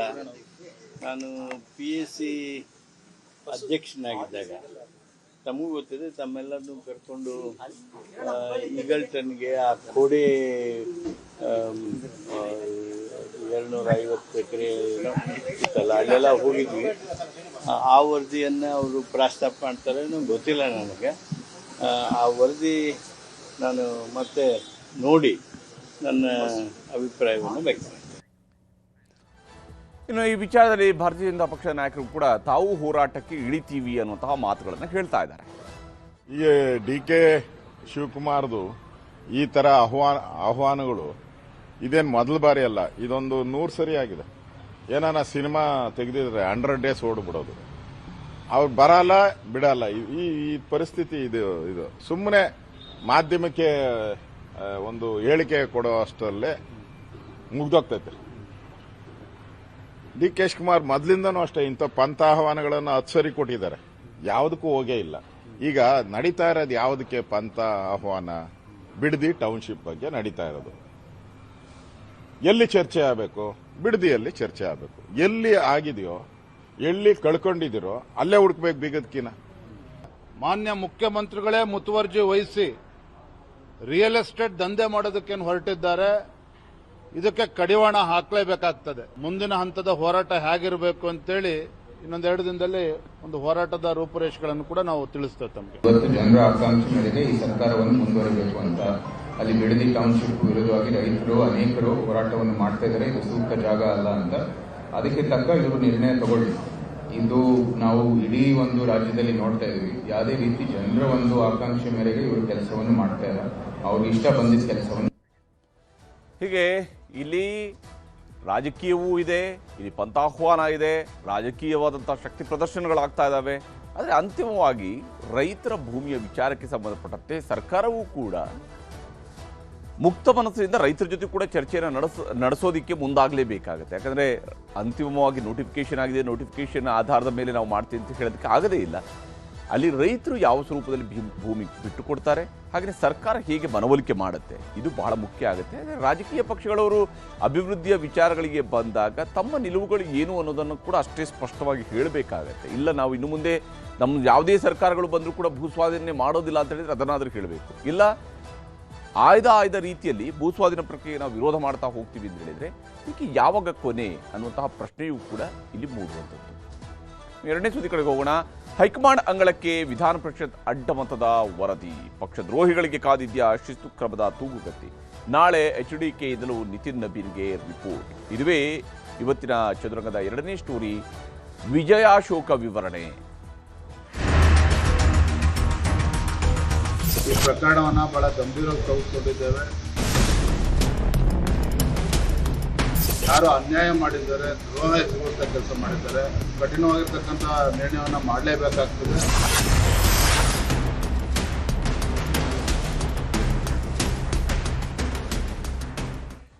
ವಿಜೇಂದ್ರ ಹಾಗೂ ಆರ್ ಅಶೋಕ್ ಇವರಿಬ್ಬರು ಕೂಡ ಇವತ್ತು ಹೈಕಮಾಂಡ್ ನಾಯಕರನ್ನ ಭೇಟಿಯಾಗಿದ್ದಾರೆ. ನಿತಿನ್ ನಬೀನ್ ಅವರನ್ನ ಭೇಟಿಯಾಗಿದ್ದಾರೆ. ದೆಹಲಿಯ ಭಾರತೀಯ ಜನತಾ ಪಕ್ಷದ ಕೇಂದ್ರ ಕಚೇರಿಯಲ್ಲಿ ಭೇಟಿಯಾಗಿದ್ದಾರೆ. ಅಲ್ಲಿ ರಾಜ್ಯದಲ್ಲಿ ಆಗಿರುವಂತಹ ಅಡ್ಡ ಮತದಾನದ ಬಗ್ಗೆ ವಿವರಣೆಯನ್ನು ಕೊಟ್ಟು ಬಂದಿದ್ದಾರೆ. ಹೈಕಮಾಂಡ್ ಅಂಗಳವನ್ನು ತಲುಪಿದೆ ಅಡ್ಡ ಮತದಾನದ ವರದಿ. ಅಡ್ಡ ಮತದಾನವನ್ನ ತಮ್ಮ ಶಾಸಕರು ಅಡ್ಡ ಮತದಾನ ಮಾಡ್ತಾರೆ ಅಂತ ಹೇಳಿ ಇವರು ಊಹಿಸುವುದಿಲ್ಲ. ಅಡ್ಡ ಮತದಾನ ಆದ ಮೇಲೆ ಏನು ಮಾಡೋದು ಅಂತ ಗೊತ್ತಾಗ್ತಿಲ್ಲ. ಅಂತಹ ಪರಿಸ್ಥಿತಿಯಲ್ಲಿ ಬಿಜೆಪಿ ನಾಯಕರುಗಳು, ರಾಜ್ಯ ನಾಯಕರುಗಳು ಇದ್ದಾರೆ. ಹೀಗಾಗಿ ನಿತಿನ್ ನಬೀನ್ ಅವರಿಗೆ ವಿಜೇಂದ್ರ ಹಾಗೂ ಆರ್ ಅಶೋಕ್ ಅವರು ರಿಪೋರ್ಟ್ ಅನ್ನು ತಲುಪಿಸಿದ್ದಾರೆ. ಅನುಮಾನಿತ ಶಾಸಕರ ಪಟ್ಟಿಯನ್ನು ಹೈಕಮಾಂಡ್ ನಾಯಕರುಗಳಿಗೆ ನೀಡಿದ್ದಾರೆ. ಯಾವ್ಯಾವ ಶಾಸಕರ ಮೇಲೆ ನಮಗೆ ಅನುಮಾನ ಇದೆ ಅನ್ನುವಂತಹ ಪಟ್ಟಿಯನ್ನು ಈಗಾಗಲೇ ಹೈಕಮಾಂಡ್ ನಾಯಕರಿಗೆ ಕೊಟ್ಟಿದ್ದಾರೆ. ಈಗ ಹೈಕಮಾಂಡ್ ನಾಯಕರು ಮುಂದೆ ನಿರ್ಧಾರವನ್ನು ಕೈಗೊಳ್ಳಬೇಕಾಗತ್ತೆ. ಪಕ್ಷದ ಕೇಂದ್ರ ಕಚೇರಿಯಲ್ಲಿ ಇವತ್ತು ಮೀಟ್ ಮಾಡಿ ಬಂದಿದ್ದಾರೆ. ನಿತಿನ್ ನಬೀನ್ ಅವರನ್ನ ಮೀಟ್ ಮಾಡಿ ಬಂದಿದ್ದಾರೆ. ಅವರಿಗೆ ತಮ್ಮ ರಿಪೋರ್ಟ್ ಅನ್ನು ಕೊಟ್ಟಿದ್ದಾರೆ. ರಾಜ್ಯದ ನಾಯಕತ್ವದ ಕಡೆಯಿಂದ ಕೊಡಬಹುದಾಗಿರುವಂತಹ ರಿಪೋರ್ಟ್ ಅನ್ನು ಕೊಟ್ಟಿದ್ದಾರೆ. ಹೈಕಮಾಂಡ್ ಅಂಗಳಕ್ಕೆ ಈಗಾಗಲೇ ಈ ಅಡ್ಡ ಮತದಾನದ ವಿಚಾರ ತಲುಪಿದೆ. ಅಂದರೆ ಹೈಕಮಾಂಡ್ ಅವರು ಕೂಡ ಕರೆಸ್ಕೊಂಡಿದ್ದಾರೆ. ಇಬ್ಬರನ್ನು ಜೊತೆಯಲ್ಲೇ ಕರೆಸ್ಕೊಂಡಿದ್ದಾರೆ. ಪ್ರತ್ಯೇಕವಾಗಿ ಅಲ್ಲ, ಸಪರೇಟ್ ಆಗಿ ಅಲ್ಲ, ಇಬ್ಬರನ್ನು ಜೊತೆಯಲ್ಲೇ ಕರೆಸ್ಕೊಂಡಿದ್ದಾರೆ. ಇಬ್ಬರ ಹತ್ರದಿಂದಲೂ ಕೂಡ ಮಾಹಿತಿಯನ್ನು ಪಡ್ಕೊಂಡಿದ್ದಾರೆ. ಬಿಜೆಪಿ ಹೈಕಮಾಂಡ್ ಅಂಗಳಕ್ಕೆ ಕ್ರಾಸ್ ವೋಟಿಂಗ್ ಕದನ ಈಗ ಶಿಫ್ಟ್ ಆಗಿರುವಂಥದ್ದು. ರಾಜ್ಯದಲ್ಲಿ ಆಗಿರುವಂತಹ ಶಾಸಕರ ಅಡ್ಡ ಮತದಾನ ಈಗ ಬಿಜೆಪಿಯ ಹೈಕಮಾಂಡ್ ಅಂಗಳವನ್ನು ತಲುಪಿದೆ. ಬಿಜೆಪಿ ಹೈಕಮಾಂಡ್ಗೆ ರಾಜ್ಯ ಬಿಜೆಪಿ ನಾಯಕರು ವರದಿಯನ್ನ ಸಲ್ಲಿಕೆ ಮಾಡಿದ್ದಾರೆ. ರಾಜ್ಯ ಬಿಜೆಪಿ ನಾಯಕರುಗಳು ಹೈಕಮಾಂಡ್ಗೆ ವರದಿಯನ್ನ ಸಲ್ಲಿಕೆ ಮಾಡಿದ್ದಾರೆ. ನಿತಿನ್ ನಬೀನ್ಗೆ ವರದಿಯನ್ನ ವಿಜೇಂದ್ರ ಹಾಗೂ ಆರ್ ಅಶೋಕ್ ಅವರು ಸಲ್ಲಿಕೆ ಮಾಡಿರುವಂಥದ್ದು. ರಾಜ್ಯದಲ್ಲಿ ಏನಾಗಿದೆ, ಅವತ್ತು ಮತದಾನದ ದಿವಸ ಜೂನ್ 18ರಂದು ಏನೇನಾಗಿದೆ ಅನ್ನೋದ್ರ ಬಗ್ಗೆ ವಿವರಣೆಯನ್ನ ಕೊಟ್ಟಿದ್ದಾರೆ. ಅಡ್ಡ ಮತದಾನ ಮಾಡಿದ್ಯಾರು ಅನ್ನೋದ್ರ ಬಗ್ಗೆ ವರದಿಯಲ್ಲಿ ಉಲ್ಲೇಖವನ್ನ ಮಾಡಿದ್ದಾರಂತೆ. ಯಾರು ಅಡ್ಡ ಮತದಾನ ಮಾಡಿದ್ದಾರೆ ಅನ್ನೋದ್ರ ಬಗ್ಗೆಯೂ ಕೂಡ ವರದಿಯಲ್ಲಿ ಉಲ್ಲೇಖ ಮಾಡಿದ್ದಾರಂತೆ. ಆದರೆ ಒಂದು ಅಂದಾಜಿನ ಮೇಲೆಗೂ ಇರಬಹುದು. ಒಂದು ಬಿಜೆಪಿಯವರು ಕ್ಲೇಮ್ ಮಾಡ್ಕೊಳ್ತಿರೋದು ನಮ್ಮ ಕಡೆಯಿಂದ ಬರೀ 4 ಓಟು ಹೋಗಿರೋದು ಅಂತ, 3+1 ಇನ್ವ್ಯಾಲಿಡ್ ಓಟು ಅನ್ನುವಂಥದ್ದನ್ನು ಮಾತ್ರ ಹೇಳ್ಕೊಳ್ತಿದ್ದಾರೆ. ವಾಸ್ತವವಾಗಿ ಅದು 3+1 ಅಥವಾ 4+4 ಅನ್ನುವಂತಹ ಪ್ರಶ್ನೆಯೂ ಕೂಡ ಇದ್ದೇ ಇದೆ. ಅಡ್ಡ ಮತದಾನ ಮಾಡಿದ್ಯಾರು ಅನ್ನುವಂಥ ವಿಚಾರದಲ್ಲಿ ಸಿ.ಟಿ. ರವಿ ನೇತೃತ್ವದ ಸಮಿತಿ ನೀಡಿದ್ದಂತಹ ಮಧ್ಯಂತರ ವರದಿಯನ್ನು ಕೂಡ ಇಲ್ಲಿ ಉಲ್ಲೇಖ ಮಾಡಿಕೊಳ್ಳಲಾಗಿದೆ. ಸಿ.ಟಿ. ರವಿ ಅವರ ನೇತೃತ್ವದಲ್ಲಿ ಒಂದು ಸಮಿತಿಯನ್ನು ರಚನೆ ಮಾಡಿತ್ತು ಬಿಜೆಪಿ. ಆ ಒಂದು ಮಧ್ಯಂತರ ವರದಿಯನ್ನು ಕೂಡ ಹಿಡ್ಕೊಂಡೇ ಹೋಗಿದ್ದಾರೆ. ಹೈಕಮಾಂಡ್ಗೆ ಒಪ್ಪಿಸುವಂತಹ ಕೆಲಸವನ್ನ ರಾಜ್ಯ ನಾಯಕರುಗಳು ಮಾಡಿದ್ದಾರೆ. ಕಾಂಗ್ರೆಸ್ನ ಕುದುರೆ ವ್ಯಾಪಾರದ ಬಗ್ಗೆಯೂ ಕೂಡ ವರದಿಯಲ್ಲಿ ಉಲ್ಲೇಖ ಮಾಡಲಾಗಿದೆ. ಕಾಂಗ್ರೆಸ್ನವರು ಈ ಒಂದು ಶಾಸಕರನ್ನ ಖರೀದಿ ಮಾಡಿಕೊಂಡಿದ್ದಾರೆ, ಕುದುರೆ ವ್ಯಾಪಾರ ಮಾಡ್ಕೊಂಡಿದ್ದಾರೆ ಅನ್ನುವಂಥದ್ದನ್ನ ಈ ವರದಿಯಲ್ಲಿ ಉಲ್ಲೇಖಿಸಲಾಗಿದೆ. ಹೈಕಮಾಂಡ್ಗೆ ಇಬ್ಬರೂ ನಾಯಕರಿಂದ ಒಂದೇ ಅಭಿಪ್ರಾಯವನ್ನ ಸಲ್ಲಿಸಿದ್ದಾರೆ. ಅಷ್ಟರ ಮಟ್ಟಿಗೆ ಇಬ್ಬರ ನಡುವೆ ಒಗ್ಗಟ್ಟಿನ ಪ್ರದರ್ಶನವೂ ಕೂಡ ಆಗಿದೆ. ಈ ವಿಚಾರದಲ್ಲಿ ಏನು ಹೇಳಿದ್ದಾರೆ ಇವತ್ತು ನಾಯಕರುಗಳನ್ನ ಭೇಟಿ ಆದ್ಮೇಲೆ ಅನ್ನೋದನ್ನು ನೀವು ತೋರಿಸ್ತೀನಿ. ಅಧ್ಯಕ್ಷರ ಗಮನಕ್ಕೆ ನಾವು ತಂದಿದ್ದೇವೆ. ಅವ್ರದೇ ಆದಂತಹ ಮಾಹಿತಿ ಅಧ್ಯಕ್ಷರು ಕೂಡ ಇತ್ತು. ಈ ಪ್ರಕರಣವನ್ನ ಬಹಳ ಗಂಭೀರವಾಗಿ ತೆಗೆದುಕೊಂಡಿದ್ದೇವೆ. ಯಾರು ಅನ್ಯಾಯ ಮಾಡಿದ್ದಾರೆ, ದ್ರೋಹ ಎಸಗುವಂತ ಕೆಲಸ ಮಾಡಿದ್ದಾರೆ, ಕಠಿಣವಾಗಿರ್ತಕ್ಕಂಥ ನಿರ್ಣಯವನ್ನ ಮಾಡಲೇಬೇಕಾಗ್ತದೆ. ನಾವು ಕೂಡ ಮಾಹಿತಿಯನ್ನು ತೆಗೆದುಕೊಟ್ಟು ಇನ್ನೂ ಏನಾದರೂ ಮಾಹಿತಿಗಳಿದ್ದು ನಮಗೆ ತಿಳಿಸಿ ಅನ್ನೋ ಮಾತನ್ನು ಅವ್ರು ಹೇಳಿದ್ದಾರೆ. ಸಂಘಟನಾತ್ಮಕ ಕೂಡ ಸಲಹೆಗಳನ್ನು ನೀಡಿದ್ದಾರೆ. ಪಕ್ಷವನ್ನು ಕೂಡ ಬಲಪಡಿಸುವಂಥ ಕೆಲಸ ಆಗಬೇಕು. ಮುಂದಿನ ದಿನಗಳಲ್ಲಿ ರಾಜ್ಯದಲ್ಲಿ ಪಕ್ಷ ಅಧಿಕಾರಕ್ಕೆ ಬರಬೇಕು. ಆ ನಿಟ್ಟಿನಲ್ಲಿ ಒಟ್ಟಿಗೆ ಸೇರಿ ಕೆಲಸ ಮಾಡಬೇಕು ಅನ್ನೋ ವಿಚಾರ ಕೂಡ ಅವ್ರು ಹೇಳಿದ್ದಾರೆ. ಹೀಗೆ ಹೈಕಮಾಂಡ್ಗೆ ವರದಿಯನ್ನು ಕೊಟ್ಟಿದ್ದಾರೆ. ಹೈಕಮಾಂಡ್ನಿಂದ ಸಲಹೆಯನ್ನು ಪಡ್ಕೊಂಡು ಬಂದಿದ್ದಾರೆ. ಈ ವಿಚಾರದಲ್ಲಿ ಹೈಕಮಾಂಡ್ ಕೂಡ ಸಿಟ್ಟಾಗಿದೆ. ವಿಜೇಂದ್ರ ಆರ್ ಅಶೋಕ್ ಬಳಿ ಮಾಹಿತಿಯನ್ನು ನಿತಿನ್ ನಬೀನ್ ಅವರು ಪಡ್ಕೊಂಡಿದ್ದಾರೆ. ತಮ್ಮ ಪಕ್ಷದ ಶಾಸಕರು ಈ ರೀತಿಯಾಗಿ ಅಡ್ಡ ಮತದಾನ ಮಾಡಿದ್ದಾರೆ ಅಂತ ಹೇಳಿದ್ರೆ ಏನು ಅರ್ಥ ಅನ್ನುತ್ತೆ. ಯಾಕಂದ್ರೆ ಬಿಜೆಪಿ ಯಾವತ್ತೂ ಕೂಡ ತನ್ನನ್ನು ತಾನು ಪಾರ್ಟಿ ವಿತ್ ಡಿಫರೆನ್ಸ್ ಅಂತ ಹೇಳುತ್ತೆ. ಆದರೆ ಇಲ್ಲಿ ಪಾರ್ಟಿಯಿಂದಲೇ ಈ ರೀತಿಯಾದಂತಹ ಒಂದು ಅಡ್ಡ ಮತದಾನ ಆಗತ್ತೆ ಅಂತ ಹೇಳಿ ಆದರೆ ಅದಕ್ಕೆ ಏನು ಅರ್ಥ ಅನ್ನುವಂಥದ್ದು ಬಿಜೆಪಿಯ ಹೈಕಮಾಂಡ್ನ ಅಸಮಾಧಾನಕ್ಕೆ ಕಾರಣ. ತಮ್ಮನ್ನು ತಾವು ಬಹಳ ಶಿಸ್ತಿನ ಪಕ್ಷ ಅಂತ ಹೇಳಿಕೊಳ್ಳುವಂತಹ ಪಕ್ಷದಲ್ಲಿ ಹೀಗಾಗೋದಕ್ಕೆ ಹೇಗೆ ಸಾಧ್ಯ? ರಾಜ್ಯದಲ್ಲಿನ ಬೆಳವಣಿಗೆಗಳ ಬಗ್ಗೆ ಅಸಮಾಧಾನವನ್ನ ರಾಷ್ಟ್ರೀಯ ಅಧ್ಯಕ್ಷರು ವ್ಯಕ್ತಪಡಿಸಿದ್ದಾರೆ. ಯಾಕಂದ್ರೆ ಸಹಜವಾಗಿಯೇ ಬಿಜೆಪಿ ರಾಷ್ಟ್ರೀಯ ಅಧ್ಯಕ್ಷರಿಗೂ ಕೂಡ ಇದೊಂದು ರೀತಿಯಂತಹ ಶಾಕ್. ಇದು ಕರ್ನಾಟಕದಲ್ಲಿ ತಮ್ಮ ಶಾಸಕರ ಮೇಲಿನ ಹಿಡಿತವನ್ನ ತಮ್ಮ ಪಕ್ಷ ಕಳ್ಕೊಳ್ಳಂತಹ ಪರಿಸ್ಥಿತಿ ನಿರ್ಮಾಣ ಆಗುತ್ತೆ ಅಂತ ಹೇಳಿದ್ರೆ ಅದು ಯಾವುದೇ ಮನೆ ಯಜಮಾನನಿಗೂ ಕೂಡ ಖುಷಿ ಕೊಡೋದಿಲ್ಲ. ಆ ರೀತಿಯಾದಂಥ ಅಸಮಾಧಾನ ಇದ್ದೇ ಇರುತ್ತೆ, ಆ ರೀತಿಯಿಂದ ಬೇಸರ ಇದ್ದೇ ಇರುತ್ತೆ. ಪಕ್ಷ ದ್ರೋಹ ಮಾಡಿದವ್ರಿಗೆ ಯಾವುದೇ ಕಾರಣಕ್ಕೂ ಕ್ಷಮೆ ಇಲ್ಲ. ಪಕ್ಷಕ್ಕೆ ಯಾರು ದ್ರೋಹ ಮಾಡಿದ್ದಾರೋ ಅಂಥವ್ರಿಗೆ ಯಾವುದೇ ಕಾರಣಕ್ಕೂ ಕ್ಷಮಿಸಬಾರ್ದು ಅವರನ್ನ ಅನ್ನುವಂತಹ ಅಭಿಪ್ರಾಯವೂ ಕೂಡ ಇಲ್ಲಿ ವ್ಯಕ್ತವಾಗಿದೆ. ತಪ್ಪಿತಸ್ಥರ ಮೇಲೆ ನಿರ್ದಾಕ್ಷಿಣ್ಯವಾಗಿ ಕ್ರಮ ಕೈಗೊಳ್ಳಲಾಗುವುದು ಅನ್ನುವಂತಹ ಅಭಿಪ್ರಾಯವನ್ನ ಬಿಜೆಪಿಯ ರಾಷ್ಟ್ರೀಯ ಅಧ್ಯಕ್ಷರು ಕೂಡ ರಾಜ್ಯಾಧ್ಯಕ್ಷರು ಹಾಗೂ ವಿರೋಧ ಪಕ್ಷದ ನಾಯಕರುಗಳಿಗೆ ಹೇಳಿದ್ದಾರೆ. ತಪ್ಪು ಮಾಡಿದವರ ಮೇಲೆ ಕ್ರಮ ಆಗುತ್ತೆ, ನೀವು ಸಂಘಟನೆಯ ಕಡೆಗೆ ಗಮನ ಕೊಡಿ ಅನ್ನುವಂತಹ ಮಾತನ್ನು ಹೇಳಿದ್ದಾರೆ. ಯಾಕಂದ್ರೆ ನಿಮ್ಮ ಹತ್ರ ಇರುವಂತಹ ಮಾಹಿತಿಯನ್ನು ನೀವು ನನಗೆ ತಲುಪಿಸ್ತೀರಿ, ಹಾಗೆಯೇ ಯಾಕಂದರೆ BJP ಹೈಕಮಾಂಡ್ಗೆ ಅವರದೇ ಆದಂಥ ಸೋರ್ಸಸ್ ಮೂಲಕ ಕರ್ನಾಟಕದಿಂದ ರಿಪೋರ್ಟ್ ಹೋಗೇ ಹೋಗುತ್ತೆ. ಅದು ಕೇವಲ BJP ರಾಜ್ಯಾಧ್ಯಕ್ಷ ಮತ್ತು ಪ್ರತಿಪಕ್ಷ ನಾಯಕ ಇವರಿಬ್ಬರ ರಿಪೋರ್ಟನ್ನು ಆಧರಿಸಿರೋದಿಲ್ಲ. BJPಯ ಹೈಕಮಾಂಡ್ಗೆ ಸಹಜವಾಗಿಯೇ ಇದರ ಬಗೆಗಿನ ರಿಪೋರ್ಟ್ಗಳು ತಲುಪಿರ್ತವೆ ಆಲ್ರೆಡಿ. ಯಾರು ಈ ರೀತಿಯಾಗಿ ಅಡ್ಡ ಮತದಾನ ಮಾಡಿದ್ದಾರೆ ಅನ್ನೋದ್ರ ಬಗ್ಗೆ ಮುಂದಿನ ಚುನಾವಣೆಗಳ ಮೇಲೆ ಗಮನ ಹರಿಸಿ ಅನ್ನುವಂತಹ ಸಂದೇಶವನ್ನು ರಾಜ್ಯ ನಾಯಕರುಗಳಿಗೆ ರಾಷ್ಟ್ರೀಯ ನಾಯಕರು ರವಾನೆ ಮಾಡಿದ್ದಾರೆ. ಈ ವಿಚಾರದಲ್ಲಿ ಆರ್ ಅಶೋಕ್ ಅವರು ಏನು ಹೇಳಿದ್ದಾರೆ ಅನ್ನೋದನ್ನು ತೋರಿಸ್ತಾರೆ. ನಮ್ಮ BJPಯ ಶಾಸಕರುಗಳು ವೋಟಿಂಗ್ ಮಾಡದಂಥ ನಮ್ಮ 2 ಅಭ್ಯರ್ಥಿಗಳು ಗೆದ್ದಿದ್ದಾರೆ. ಆದರೆ ಕ್ರಾಸ್ ವೋಟಿಂಗ್ ಆಗಿದೆ. ಇದರಿಂದ ಯಾರು ಈ ಕ್ರಾಸ್ ವೋಟಿಂಗ್ ಪಕ್ಷಕ್ಕೆ ದ್ರೋಹ ಬಗೆದು ಪಕ್ಷದ ಟಿಕೆಟ್ ಮೇಲೆ ಗೆದ್ದು ಟಿಕೆಟ್ ಸಿಗಕ್ಕೆ ಮುಂಚೆ ಒಂಥರ ಭಿಕ್ಷುಕರ ರೀತಿ ಯಾರು ಅಡ್ಡ ಮತದಾನ ಮಾಡಿದಾರೋ ಅವರು ಬಂದು ಪಾರ್ಟಿನ ಅಪ್ರೋಚ್ ಮಾಡಿ ಟಿಕೆಟ್ ತಗೊಂಡು ಪಾರ್ಟಿಗೆ ದ್ರೋಹ ಬಗ್ದಿದ್ದಾರಲ್ಲ, ಇದನ್ನ ಕ್ಷಮಿಸಕ್ಕೆ ಸಾಧ್ಯನೇ ಇಲ್ಲ ಯಾರೇ. ಇದೇನು ಮೊದಲೇ ಅಲ್ಲ, ಇದು ಈ ಥರದ 10 ಕರ್ನಾಟಕ ರಾಜ್ಯದಲ್ಲಿ 10 ಸರಿ ಈ ಥರದ್ದೆಲ್ಲ ಆಗಿದೆ. ಆದರೆ ನಮ್ಮ ಪಾರ್ಟಿಯಲ್ಲಿ ಆಗಿರುವಂಥದ್ದು ಇದು ಬಹಳ ಬೇಸರದ ವಿಚಾರ. ಅಡ್ಡ ಮತದಾನ ಯಾರ್ಯಾರು ಮಾಡಿರ್ಬೋದು ಅಂತ ಸಂದೇಹಗಳಷ್ಟೇ. ಇದು ಸೀಕ್ರೆಟ್ ವೋಟ್ ಇರೋದ್ರಿಂದ ಕಂಡುಹಿಡಿಯೋಕ್ಕಾಗೋದೇ ಇಲ್ಲ. ಜನರಲ್ ಎಲೆಕ್ಷನಲ್ಲಿ ಹೆಂಗೆ ಸೀಕ್ರೆಟ್ ವೋಟ್ ನಡೆಯುತ್ತೋ ಅದೇ ರೀತಿ ಇದು ನಡೆದಿರೋದು. ಸೊ ಕಂಡುಹಿಡಿಯೋಕ್ಕೆ ಸಾಧ್ಯ ಇಲ್ಲ. ಆದರೂ ಕೂಡ ಈಗಾಗಲೇ ನಮ್ಗೆ ಹಲವಾರು ಜನಗಳ ಬಗ್ಗೆ ಮಾಹಿತಿಗಳು ಬಂದಿದೆ. ಕಾಂಗ್ರೆಸ್ ಅವರು ಹಣದ ವ್ಯಾಪಾರ ಮಾಡಿ, ಕುದುರೆ ವ್ಯಾಪಾರ ಮಾಡಿ ಊರೆಲ್ಲರಿಗೂ ಬುದ್ಧಿವಾದ ಹೇಳ್ತಾರೆ. ನಾವು ಟ್ರಾನ್ಸ್ಪರೆಂಟು, ಮುಖ್ಯಮಂತ್ರಿ DK ಶಿವಕುಮಾರ್ ಹೊಸದಾಗಾದಾಗ ನಾವು ಭ್ರಷ್ಟಾಚಾರ ರಹಿತ ಸರ್ಕಾರ ಕೊಡ್ತೀನಿ ಅಂತ ಬರ್ತಾ ಇದ್ದಂಗೆ ಭ್ರಷ್ಟಾಚಾರ ಶುರು. ಈಗೆಲ್ಲ ಯಾರ್ಯಾರು ಓಟ್ ಹಾಕಿದಾರೋ ಅವ್ರಿಗೆಲ್ಲ ದುಡ್ಡು ಯಾರು ಕೊಟ್ಟವರು? ಇದೇ DK ಶಿವಕುಮಾರ್ ಅವರೇ ಕುದುರೆ ವ್ಯಾಪಾರ ಮಾಡಿಕೊಟ್ಟಿದ್ದಾರೆ. ಮಾಡೋದು ಅನಾಚಾರ, ಮನೆ ಮುಂದೆ ಬೃಂದಾವನ ಅನ್ನೋ ರೀತಿ ಆಗಿದೆ. ಈಗ ಒಂದು ಕಾಲದಲ್ಲಿ ಕಾಂಗ್ರೆಸ್ನಲ್ಲಿ ಈ ರೀತಿಯ ಕ್ರಾಸ್ ವೋಟ್ ಆದಾಗ BJPಯವರು ಕಾಂಗ್ರೆಸ್ ಅವ್ರನ್ನ ಲೇವಡಿ ಮಾಡ್ತಾ ಇದ್ರು. ಈಗ ನೋಡಿದ್ರೆ ರಾಜ್ಯದ BJP ನಾಯಕತ್ವಕ್ಕೇನೆ ಇದು ದೊಡ್ಡದಾದಂಥ ಹೊಡೆತವನ್ನು ಕೊಟ್ಟಿದೆ. ಅಶೋಕ್ ಅವರ ಮಾತುಗಳಲ್ಲೂ ಕೂಡ ಅದು ವ್ಯಕ್ತವಾಗುತ್ತೆ. ನಾನಾ ರೀತಿಯಲ್ಲಿ ಅವರು ಅದನ್ನು ಆ ಬೇಸರವನ್ನು ಹೊರಹಾಕ್ತಾ ಇದ್ದಾರೆ. ನಾವು ಟಿಕೆಟ್ ಪಡ್ಕೊಳ್ಳುವಂತಹ ಸಂದರ್ಭಗಳಲ್ಲಿ ಇಂತಹ ವೋಟನ್ನು ಮಾರ್ಕೊಂಡವರಿಗೆ ಮಾತ್ರ ಸೀಮಿತವಾಗಿ ಏನಂತ ಹೇಳ್ಕೊಂಡಿದ್ದಾರೆ. ಅವರು ಭಿಕ್ಷುಕರ ರೀತಿಯಲ್ಲಿ ಪಕ್ಷಕ್ಕೆ ಬಂದು ಕೇಳ್ಕೊಂತಾರೆ. ಆದರೆ ಈಗ ನೋಡಿದರೆ ಈ ರೀತಿಯಾಗಿ ನಮ್ಮ ಪಕ್ಷಕ್ಕೆ ದ್ರೋಹ ಬಗೆದಿದ್ದಾರೆ ಅನ್ನುವಂಥ ಮಾತುಗಳನ್ನು ಕೇಳ್ತಾ ಇದ್ದಾರೆ. ಒಂದು ಇದುವರೆಗೆ BJPಯಿಂದ ಸಾಮಾನ್ಯವಾಗಿ ರಾಷ್ಟ್ರೀಯ ಪಕ್ಷಗಳಲ್ಲಿ ಈ ರೀತಿ ಕ್ರಾಸ್ ವೋಟಿಂಗ್ ಆಗೋದು ಕಡಿಮೆ. ರಾಜ್ಯ ಪ್ರಾದೇಶಿಕ ಪಕ್ಷಗಳವರಿಂದ ವೋಟನ್ನು ಕಿತ್ಕೊಳ್ಳುವಂಥ ಪ್ರಯತ್ನ ನಡೆಯುತ್ತೆ. ಕಾಂಗ್ರೆಸ್ಸಿಂದ ನಿರಂತರವಾಗಿ ಇತ್ತೀಚಿನ ವರ್ಷಗಳಲ್ಲಿ ನಡೀತಾ ಇದೆ, ಕ್ರಾಸ್ ವೋಟಿಂಗ್ ಆಗ್ತದೆ. BJPಯಿಂದ ಆ ರೀತಿಯ ಕ್ರಾಸ್ ವೋಟಿಂಗ್ ಆಗೋದು ಕಡಿಮೆ. ಅದು ಈ ಬಾರಿ ಕರ್ನಾಟಕದಲ್ಲಿ ಇದು ಅಡ್ಡ ಮತದಾನ ಆಗಿದೆ BJPಯ ಕಡೆಯಿಂದ. ಹೀಗಾಗಿ ಅಡ್ಡ ಮತದಾನದ ಬಗ್ಗೆ BJPಯ ದೋಸ್ತಿ JDS ಕೂಡ ಒಂದು ವರದಿಯನ್ನು ಈಗ ಸಲ್ಲಿಕೆ ಮಾಡೋದಿದೆ. ಯಾಕೆಂದರೆ ಇಲ್ಲಿ ಪರೀಕ್ಷೆ ನಡೆಸಿದಂಥವರು ಕುಮಾರಸ್ವಾಮಿ ಅವರು ಹೇಳೋದೇನು, ನಾನಿದು ಪರೀಕ್ಷೆ ನಡೆಸೋದಕ್ಕೆ ಬೇಕಾಗಿ ಮಾಡಿರುವಂತಹ ಕ್ಯಾಂಡಿಡೇಟು, ನಾನು ಕ್ಯಾಂಡಿಡೇಟ್ ಹಾಕಿದ್ದು ಸೋಲ್ತಾರೆ ಅಂತ ಗೊತ್ತಿತ್ತು, ಆದರೆ ಪರೀಕ್ಷೆ ಮಾಡೋದಕ್ಕೆ, ನಮ್ಮ ಶಾಸಕರನ್ನ ಪರೀಕ್ಷೆ ಮಾಡೋದಕ್ಕೆ ಅಂತ ಹೇಳಿದ್ರು. ಆ ಪರೀಕ್ಷೆ ಇವಾಗ ಅಡ್ಡ ಮತದಾನಕ್ಕೆ ಕಾರಣ ಆಗಿದ್ದು. ಕಾಪಿ ಹೊಡೆಯೋದಕ್ಕೆ ಕಾರಣ ಆಗೋದಿಲ್ಲ ಅಂತ ಹೇಳಿದ್ರೆ ಈ ಪರೀಕ್ಷೆನೇ ಆಗಿರೋದು. ಇವಾಗ ಅಡ್ಡ ಮತದಾನ ಮಾಡಿಸಿದವರು ಯಾರು, ಮಾಡಿದ್ಯಾರು ಅನ್ನುವಂಥದ್ರ ಬಗ್ಗೆ ವರದಿಯನ್ನು ಕುಮಾರಸ್ವಾಮಿ ಅವರು ರೆಡಿ ಮಾಡಿದ್ದಾರೆ. ಮಿತ್ರ ಪಕ್ಷವಾಗಿದ್ದರಿಂದ ರಾಜ್ಯದ ಬೆಳವಣಿಗೆಗಳ ಬಗ್ಗೆಯೂ ಕೂಡ ವರದಿಯನ್ನು ಅವರು BJPಯ ರಾಷ್ಟ್ರೀಯ ಅಧ್ಯಕ್ಷರಿಗೂ ಕೂಡ ಸಲ್ಲಿಕೆ ಮಾಡ್ತಾರೆ. ಯಾಕಂದರೆ ದೋಸ್ತಿ ಪಕ್ಷದ ನಡುವೆ ಒಂದು ಅಂಡರ್ಸ್ಟ್ಯಾಂಡಿಂಗ್ ಇದ್ದೇ ಇರುತ್ತೆ. ಅದರ ಪ್ರಕಾರ ರಾಜ್ಯ BJP ನಾಯಕರ ಬಗ್ಗೆಯೂ ಕೂಡ ಮಾಹಿತಿಯನ್ನು ಕುಮಾರಸ್ವಾಮಿ ಅವರು ಕೊಡಬಹುದು, ನಿತಿನ್ ನಬೀನ್ ಅವರಿಗೆ ತಿಳಿಸಬಹುದು. ಮುಂದೆ ನಮ್ಮ ಹೋರಾಟ ಹೇಗಿರಬೇಕು ಅನ್ನೋದ್ರ ಬಗ್ಗೆ ಕೂಡ ನಿತಿನ್ ನಬೀನ್ ಅವರ ಜೊತೆಗೆ ಕುಮಾರಸ್ವಾಮಿ ಅವರು ಕೂಡ ಚರ್ಚೆಯನ್ನು ನಡೆಸುವಂತಹ ಸಾಧ್ಯತೆಗಳು ಇದ್ದಾವೆ. ಈ ರೀತಿಯಾದಂತಹ ರಿಪೋರ್ಟ್ ಈಗ JDS ಕಡೆಯಲ್ಲೂ ಕೂಡ ಸಲ್ಲಿಕೆ ಆಗ್ತಾ ಇದೆ.